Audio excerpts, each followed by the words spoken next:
You're listening to the Optimize Your Life podcast with Dr. Sharon Grossman, episode number 22. Welcome to the Optimize Your Life podcast with me, Dr. Sharon Grossman. As a psychologist, success coach, and emotional intelligence expert, I've spent the past 2 decades optimizing the mindsets of my clients. And now, you too get to optimize not only your mind, but your entire life. Join me. Hello, and welcome back to another episode of Optimize Your Life with me, Dr. Sharon Grossman. And today we're going to talk about one of my favorite topics, which is the power of positive thinking. When it comes to this topic, there are typically 2 main questions that I get. The first is, does it really work? And if so, second question is how?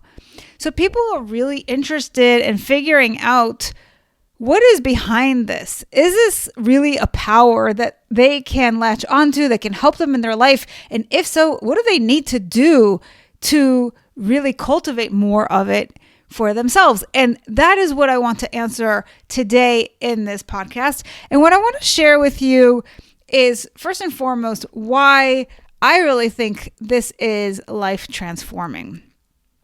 So one of the things that, as you know, I talk about a lot is the power of the mind. And the reason for that is because we know that there is a direct relationship between the things that we think and our feelings. And so if you're noticing that, for example, you are feeling really stressed out, it is usually because you have some sort of a thought that leads to stress. You might interpret the situation that you're in as being too much for you given the time or the resources that you have. And so you see it as stressful, and then you feel stressed out. And the same goes for really any emotion. If you tell yourself a story, that story then aligns with a certain emotion. And I often tell my clients that they might have a number of thoughts for every one situation that they're in, which leads to a number of different emotions. And so it's not that this situation is causing all of your emotions, but it's your thinking about it. And that's why it is so important for us to understand how this works and to use it to our advantage. So let's talk about what happens when we're in a difficult situation. I was actually just being interviewed for a podcast with veterinarians, and sometimes they go through some difficult situations and they are burning out. And so the question was, if I'm going through something difficult, like let's say I am operating on an animal and the animal dies, it is really sad. How can I have some positive thinking about this? Or how can I feel good about something that doesn't feel good? And I think because so many of us actually don't understand how to utilize this as a tool and how to really feel in control of our emotions, we try to run away. We try to mask our emotions. We try to not feel them in any way that we can. And what happens is that we feel like we're always on the run and that we have to mask our feelings. And we end up doing a whole bunch of different things that can get us into trouble, like overeating and overdrinking, overspending. And so what we want to be able to do ultimately is get in control of our thinking. Now, let's go back to the example. Assuming that something really sad happened in your life, what we're saying here is not to be all happy about it. Obviously, that would be unrealistic. And I don't think necessarily that you would want to feel happy. Because if you take your job seriously and something negative has happened, you want to be able to take responsibility for it. You want to also be able to process the feelings that naturally come up for you. So one of the things that I love for you to understand is, number one, that all of our emotions serve a purpose. And so if you are feeling sad when you experience a loss, that is part of being human. That is an absolutely natural phenomenon. And your job isn't to run away from those sad feelings. It is to have the experience of feeling sad so that you can process your loss. And then ultimately, what I am teaching is for you to not get stuck in any one emotion that feels really negative. So yes, we want you to experience the sadness, but then we want you to be able to get back on your feet, right? And when we talk about resilience, we've said that it's really about bouncing back from adversity. And so the idea is, how do you bounce back when you've experienced a loss, for example? How can you possibly feel positive about this event? So I would say a couple of things about that. Number one is, even when you experience that sadness as part of the natural part of being human, it is there for a reason. And the reason there, as we said, is for you to process the loss of whatever it is that you've lost. But it is not meant to be there forever. We all are going to lose things as part of life. It's part of just the human experience. So we're all going to lose our parents, and we might lose our pets, or we might experience the death of a friend or a colleague. These things are going to happen naturally all throughout our lives. So imagine if the very first time you lose somebody, you never recover. Can you imagine what a detriment that is for the rest of your life? That's not the point of sadness. And so we want to be able to get unstuck from it once it has served its full purpose. So you've grieved this loss, and now the question is, what comes next? Now, for some people, it really isn't a question. They just feel like they've completed that cycle of mourning, and they're able to just get back to themselves, and it just happens naturally over the course of time. But if you're somebody that feels like something's happened to you, and you just can't release yourself of it, you're stuck in negative emotions, or stuck in a whole bunch of negative thoughts, then we really want to give you something that's going to allow you to free yourself of that. So what I want you to understand is that there are some thoughts that are causing your emotions. And so, of course, we want you to be able to get back to who you were before this happened, if that's even a possibility. And because it's your thoughts that are leading to your emotions, we want to look at the power of your thoughts and how they are absolutely linked to your emotions right now. And so just notice the stories that you're telling yourself and see if those are serving you. See if they are telling the complete truth of the situation. See if they are aligned with how you want to feel. So there are all kinds of ways that you can go about this. Ultimately, what you want to do is take back control of the situation. And by that, I don't mean you're going to change the outcome, but you're going to change how you react to it. And the way that you do that is by managing your thinking. And for some people, to go from a place of feeling very negative to feeling really positive is too much of a stretch. And in that case, you just want to find some place in the middle that feels a little bit more neutral, which might, in the case of a loss, be around acceptance. I accept that I have lost this pet or this person in my life, or I've lost my job, or I've lost my spouse, or whatever the case may be. Getting to acceptance is not about jumping up and down for joy. It is really just about acknowledging what is. That is a neutral place to start. And from there, you can expand even more. And that's really your challenge, is to ask yourself additional questions, such as, what is the positive learning of this experience for me? And sometimes when we put ourselves in that mindset, we can come up with things that would not have otherwise occurred to us. So for instance, when I was doing this exercise on myself, I was able to look at past events that were very challenging and was able to come up with a positive learning, which was I needed to experience that in order for me to develop empathy and be able to help other people who are struggling. So really think about what purpose this event has in your life and what you can glean from it. If it's a mistake that you've made, maybe it's that you've now learned how to do your job better because you've learned what doesn't work. If you're in a bad relationship, it might be, I know what kind of partner to seek out next time around. So that's just getting from a negative place to perhaps a neutral place and maybe even a more positive place. But ultimately, I want you to understand that there is that direct relationship between the thoughts and the feelings, and that you have control over that relationship. But now let's take it a step further. And let's talk about things that haven't happened yet. And we can often feel anxious about the future because we worry about all the things that could go wrong, and we try to plan for them. And what I'm here to offer is that while that may serve you on some capacity, oftentimes what it does is it shrinks you.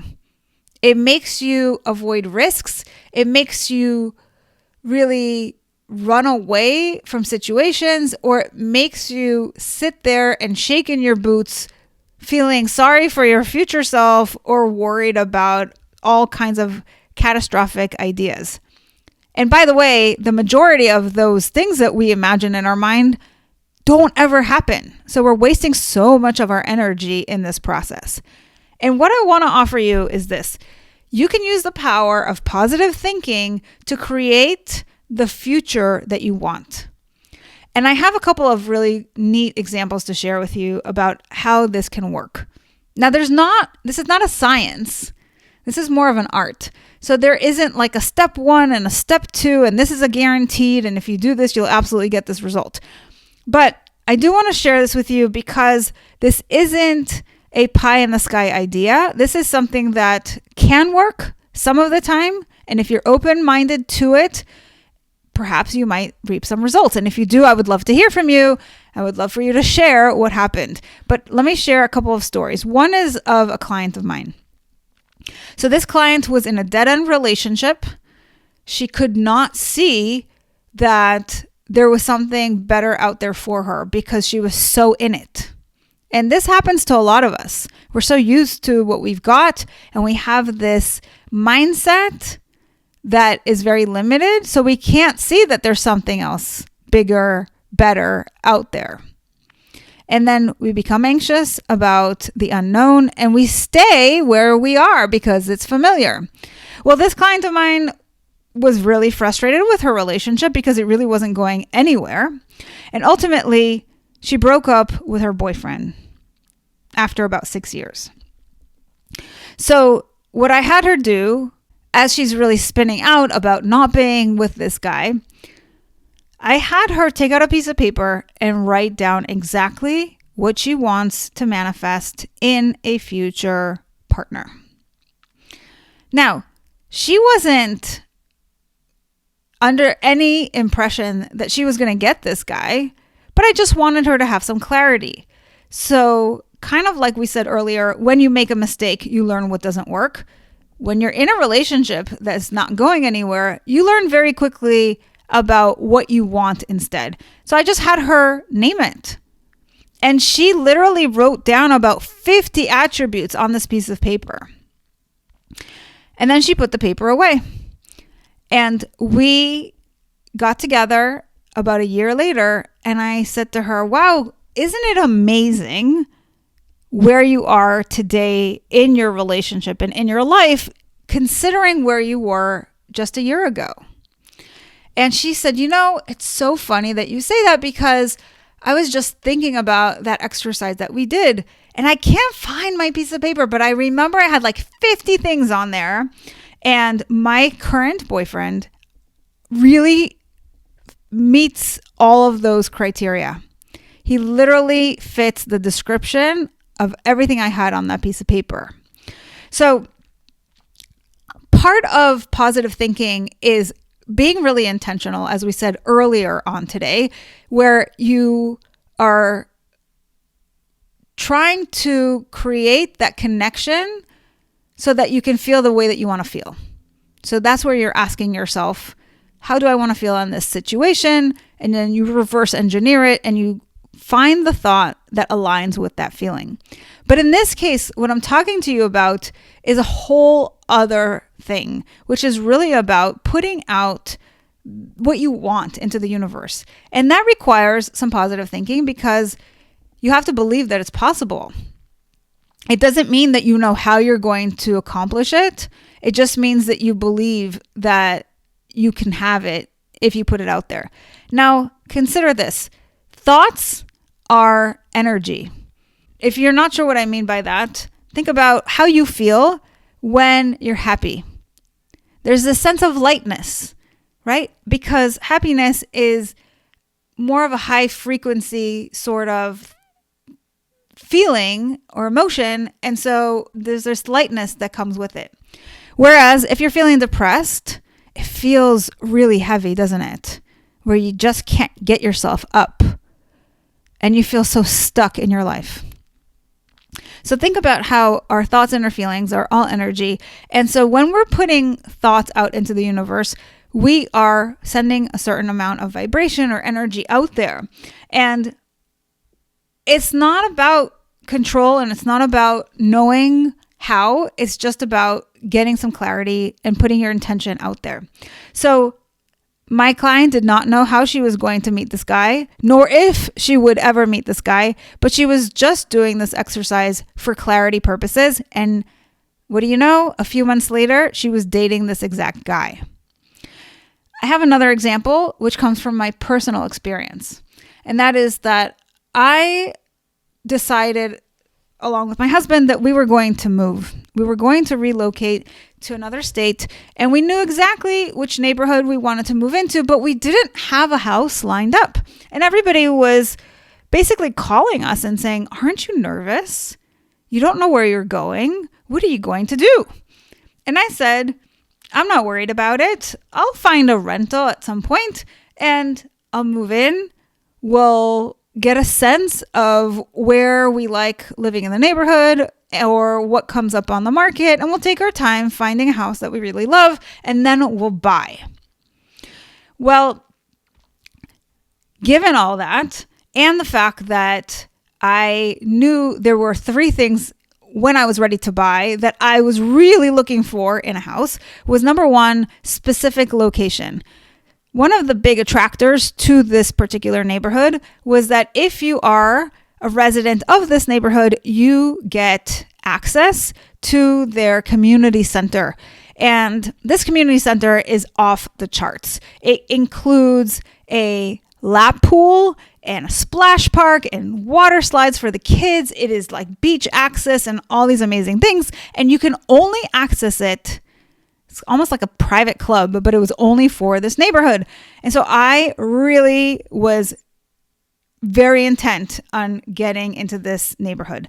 But also I thought, if I'm already in this neighborhood, let's sweeten the deal and let's be as close as possible to this clubhouse. And this clubhouse happened to be on 93rd Street. So I said, I want a house that is on 93rd Street so that it's only a few blocks from my house to this clubhouse and to the beach. And what do you know? As we are kind of organizing our lives and packing up our stuff, and we're not even looking for a rental yet because it's too early. We're just kind of having the conversation with our agent about, maybe in a few weeks we can start looking for a rental. Literally the next day, my husband gets a phone call from his friend who already lives in that neighborhood who says, "We have friends that are moving and they're selling their house. And I would never tell you to buy a house sight unseen, but I know their house and their house is wonderful. And I just thought you might want to know." Well, that same day, we get on the phone with the owners. They give us a virtual tour of their house. And by the next day, we're in contract. And here's what I want to tell you. This house had the exact location that I was looking for. It was on 93rd Street. And the other two things that I didn't mention that I was really looking forward to in a house in that area was that I would have an avocado tree and a mango tree, because I thought that would be so fun. And it turns out they have a mango tree. their next door neighbors have 3 mango trees, which they happily share because who can have so many mangoes? You go bonkers. And there's also a wonderful avocado tree there. So maybe it's dumb luck, or maybe it is the power of positive thinking. So like I said, there are no guarantees, but I encourage you to embrace this concept and to put what you want out there into the universe without trying to control the process, without worrying about how you're going to manifest it, but just knowing that you know clearly what you're looking for and you're allowing it to come to you. And when you find that you've manifested whatever it is that you want in this world, or that you're able to get yourself unstuck because you're no longer focusing on the negatives in every situation, but are at the very least able to move yourself to neutral and from there to a more positive place, write to me and share your journey. I would love to feature your story on a future episode. Until then, check out my website, drsharongrossman.com, where I've got lots of free resources for you, including my Mindset Mastery Starter Kit and lots more. I'll talk to you next week. Thanks for listening to the Optimize Your Life podcast. If you loved what you heard, join my Tribe to Thrive. It's a free community where you'll receive daily tips and weekly trainings to optimize your life. Go to drsharongrossman.com to sign up. I'll see you on the inside.